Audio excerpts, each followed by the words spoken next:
Livro de Isaías, capítulo 36. Os assírios ameaçam Jerusalém.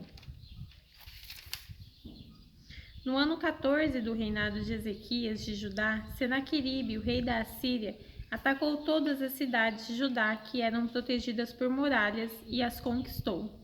Depois, ele mandou que o comandante do seu exército fosse de Laquis a Jerusalém, com uma enorme força militar, para exigir que o rei Ezequias se entregasse.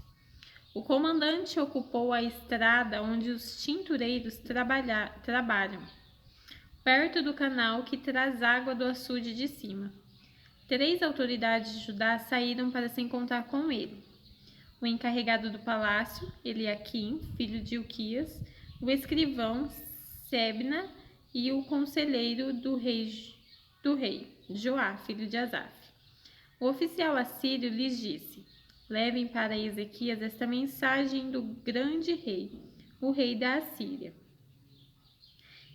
Em que você está baseando a sua confiança? Será que você pensa que as palavras podem tomar o lugar da experiência militar e da força? Quem você pensa que vai ajudá-lo na sua revolta contra o rei da Síria? Você está confiando na ajuda do Egito, mas isso não é mesmo que usar um caniço como bengala? Isto é, ele vai quebrar e furar a sua mão. Assim é Faraó, rei do Egito, para aqueles que confiam nele. Ou por acaso você vai me dizer que confia no Senhor, seu Deus? E não foram os santuários e os altares do Senhor que Ezequias destruiu quando mandou que o povo de Judá e de Jerusalém adorassem num só altar? Eu vou fazer um trato com você em nome do rei. Eu lhe darei 2.000 cavalos se você puder arranjar homem suficiente para montá-los. Você não poderia vencer nem mesmo o oficial assírio, menos graduado, e, no entanto, espera que os egípcios lhe mandem carros de guerra e cavalaria. Você pensa que eu ataquei e destruí o seu país sem a ajuda de Deus, o Senhor? Foi o próprio Deus quem me mandou atacá-lo e destruí-lo.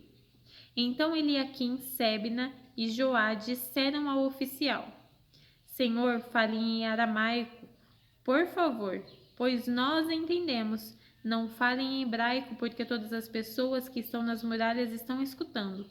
Ele respondeu: Vocês pensam que o rei me mandou dizer todas essas coisas somente para vocês e para o seu rei? Não, eu estou falando também para as pessoas que estão sentadas nas muralhas e que terão de comer as suas próprias fezes e beber a sua própria urina. E vocês também vão fazer isso. Então o oficial ficou de pé e gritou em hebraico: Escutem o que o grande rei, o rei da Assíria, está dizendo a vocês. Ele mandou avisar que não deixem que Ezequias os engane, pois ele não poderá salvá-los. E não deixem que ele os convença a confiar no Senhor. Não pensem que Deus os salvará e não deixará que o nosso exército assírio conquiste a cidade de vocês. Não deem atenção a Ezequias. O rei manda que vocês saiam da cidade e se entreguem. Vocês terão licença para comer uvas das suas próprias parreiras e figo das suas figueiras, e para beber água dos seus próprios poços, até que o rei os leve para morar num país parecido com o de vocês, onde há plantações de uvas para dar vinho e onde há trigo para fazer pão. Não deixem que Ezequias os engane, fazendo vocês pensarem que Deus vai salvá-los. Será que os deuses das outras nações a salvarem do rei da Síria? Onde estão agora os deuses de Ramate e de Arpade? Onde estão os deuses de Sefarvaim?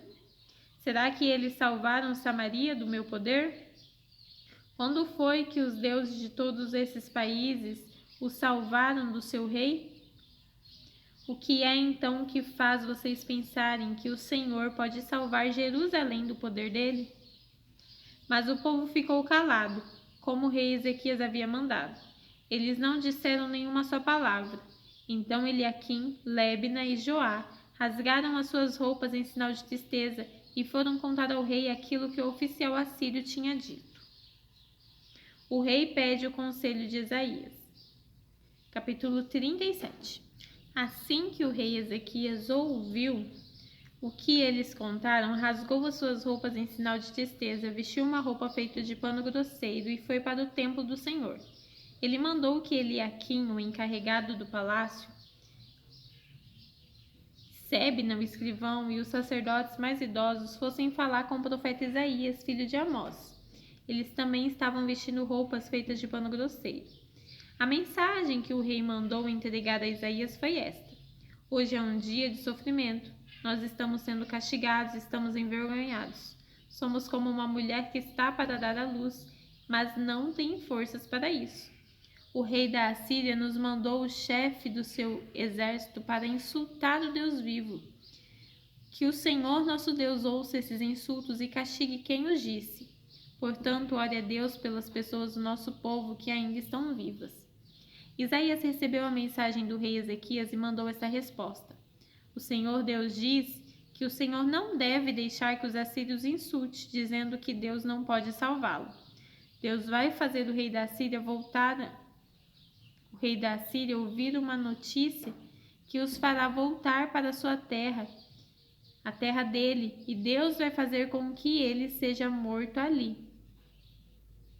Os assírios ameaçam outra vez. O oficial assírio soube que o rei da Síria havia saído de Laquis e que estava lutando contra a cidade de Líbna. Portanto, foi até lá para falar com ele. O rei ouviu dizer que o exército dos egípcios, comandado pelo rei Tiraca, da Etiópia, vinha vindo para atacá-lo. Então mandou uma carta para o rei Ezequias, de Judá. A carta dizia assim: o seu Deus, em que você confia, lhe disse que Jerusalém não vai cair nas minhas mãos, mas não deixe que ele o engane. Você já ouviu falar daquilo que um rei assírio faz com qualquer país que ele resolve destruir? Por acaso você pensa que o poderá escapar?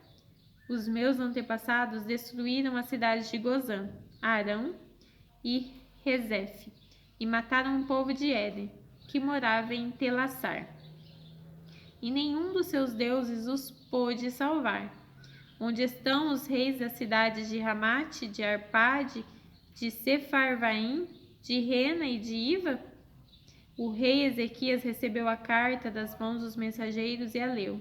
Depois foi até o templo, pôs a carta ali na presença de Deus, o Senhor, e orou assim: ó Senhor Todo-Poderoso, Deus de Israel, que está sentado no seu trono, que fica acima dos querubins. Só tu és Deus e governa todos os reinos do mundo. Tu criaste o céu e a terra. Ó Senhor, não olhe para o que está acontecendo com a gente. Escuta todas as coisas que Senaqueribe está dizendo, a fim de insultar a ti, o Deus vivo. Todos nós sabemos, ó Deus, que os reis da Síria destruíram muitas nações e arrasaram suas terras, e queimaram seus deuses, que não eram deuses de verdade, e sim imagens de madeira e de pedra, feitas por mãos humanas. Agora, ó Senhor, nosso Deus, salva-nos dos assírios, a fim de que todas as nações do mundo fiquem sabendo que só tu, ó Senhor, és Deus. A mensagem de Isaías para o rei. Então Isaías mandou uma mensagem para o rei Ezequias.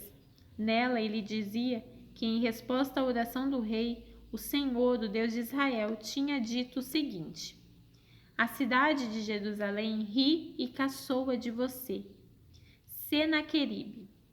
A quem você pensa que ofendeu e insultou? De quem zombou? Você fez tudo isso contra mim, o Santo Deus de Israel. Você me mandou os seus oficiais para se gabarem de que, com os seus muitos carros de guerra, você conquistou as mais altas montanhas do Líbano.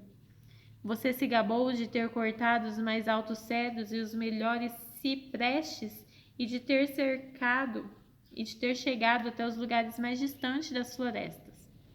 Você se gabou de ter cavado poços em terras estrangeiras e de ter bebido água deles.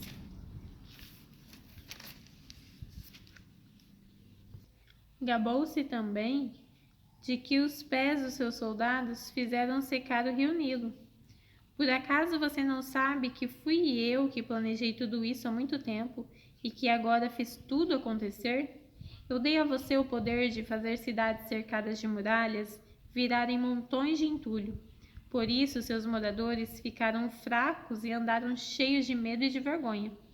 Eles ficaram como o capim do campo e a erva verde como a erva que cresce nos telhados e que seca quando o vento quente do leste sopra neles.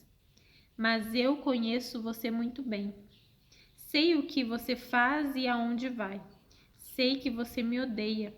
Eu soube do seu ódio e do seu orgulho, e agora vou pôr uma argola no seu nariz e um freio na sua boca, e farei você voltar pelo mesmo caminho onde veio. Então Isaías disse ao rei Ezequias: Este é o sinal daquilo que vai acontecer. Neste ano e no ano que vem, vocês terão para comer somente o que nascer por si mesmo, sem ser plantado. Mas no ano seguinte vocês poderão semear e colher cereais e também plantar parreiras e comer as uvas. As pessoas de Judá que não tiverem morrido vão florescer como plantas que firmam as suas raízes na terra e dão frutas. Pois ficará gente em Jerusalém e no Monte Sião, porque o Senhor Todo-Poderoso resolveu fazer que isso aconteça. Isaías continuou: Portanto, o Senhor diz o seguinte a respeito do rei da Assíria: Ele não entrará nessa cidade, nem atirará uma só flecha contra ela. Nenhum soldado com escudo chegará perto da cidade, e não serão construídas rampas de ataque ao redor dela. O rei da Assíria vai voltar pelo mesmo caminho por onde veio, sem ter entrado nessa cidade.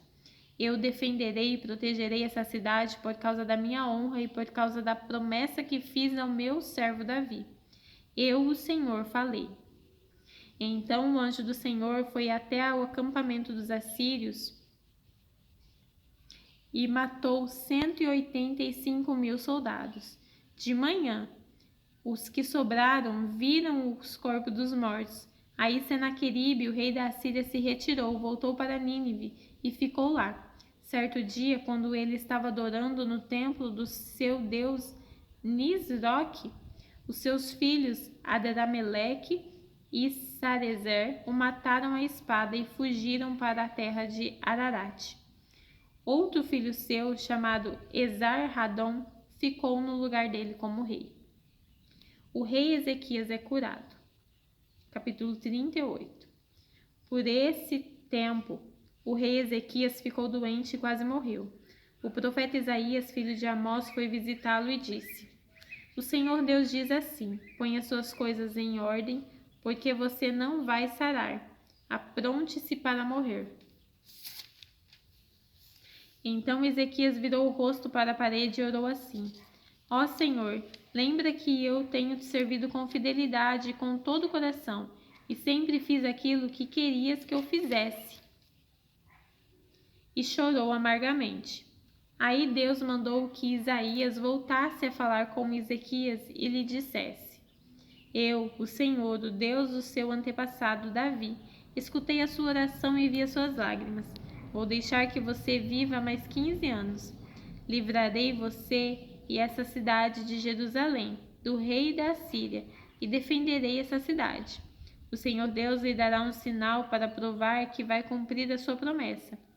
Na escadaria feita pelo rei Acaz, o Senhor fará com que a sombra volte 10 degraus. E a sombra voltou 10 degraus. Depois que o rei Ezequias sarou, ele escreveu o seguinte hino de louvor: Eu pensava que iria morrer na flor da idade, que daqui em diante moraria no mundo dos mortos. Pensava que nessa vida eu nunca mais veria o Senhor, que nunca mais veria outro ser humano. A minha vida foi cortada e terminada como uma barraca de pastores que é desmontada e levada para longe, ou como um pedaço de pano que o tecelão corta de uma peça de tecido. Dia e noite eu pensava que Deus já ia acabar comigo. A noite inteira eu gritava de dor, como se um leão estivesse quebrando os meus ossos. Dia e noite eu pensava que Deus já ia acabar comigo. Eu soltava fracos gemidos de dor como uma andorinha que gemia como uma pomba. Os meus olhos se cansaram de olhar para o céu. Ó Senhor, estou sofrendo, salva-me. Mas como é que posso reclamar se foi o próprio Deus quem fez isso comigo? Estou tão aflito que já não consigo dormir. Ó Senhor, é por causa das coisas que tu fazes que todos nós vivemos, e eu também estou vivo por causa delas. Dai-me saúde a fim de que eu viva. Eu sei que foi para o meu próprio bem que sofri tanta aflição. Mas tu me salvaste da morte, pois perdoaste todos os meus pecados. No mundo dos mortos ninguém te agradece, ninguém louva o teu nome. Os que estão ali não confiam na tua fidelidade. São os vivos que te louvam, como eu te louvo agora. E os pais dizem aos filhos que todos podem confiar em ti. Tu me salvaste, ó Senhor. Por isso tocaremos as nossas harpas e cantaremos louvores a ti a vida inteira. Nós te louvaremos no teu templo. Pois Isaías tinha dito: ponham uma pasta de figos em cima da úlcera do rei, e ele ficará bom. E o rei Ezequias tinha perguntado: qual será o sinal de que eu poderei ir ao templo? Os mensageiros da Babilônia, capítulo 39. Por esse mesmo motivo, o rei da Babilônia, Merodach-Baladã, filho de Baladã, soube que o rei Ezequias havia estado doente, mas agora já estava bom. Então lhe mandou uma carta e um presente. Ezequias recebeu bem os mensageiros e lhes mostrou toda a sua riqueza, isto é, a sua prata e o seu ouro, as suas especiarias e os seus perfumes e todas as suas armas. Não houve nada nos seus depósitos ou em qualquer outro lugar que Ezequias não mostrasse. Então o profeta Isaías foi falar com ele e perguntou: de onde vieram esses homens e o que foi que lhe disseram? Ezequias respondeu: eles vieram de um país que fica muito longe daqui. Vieram da Babilônia. O que foi que eles viram no palácio? Perguntou Isaías. O rei respondeu: viram tudo. Não houve nada nos depósitos que eu não lhe mostrasse. Então Isaías disse ao rei: o Senhor Todo-Poderoso diz que vai chegar o tempo em que tudo aquilo que há no palácio, no seu palácio, isto é, tudo o que os seus antepassados juntaram até hoje, será levado para a Babilônia. Não ficará nada. Alguns dos seus próprios filhos serão levados como prisioneiros e feitos eunucos para trabalhar no palácio do rei da Babilônia. O rei Ezequias entendeu que isso queria dizer que durante a vida dele haveria paz e segurança. Por isso disse: a mensagem do Senhor que você me deu é boa.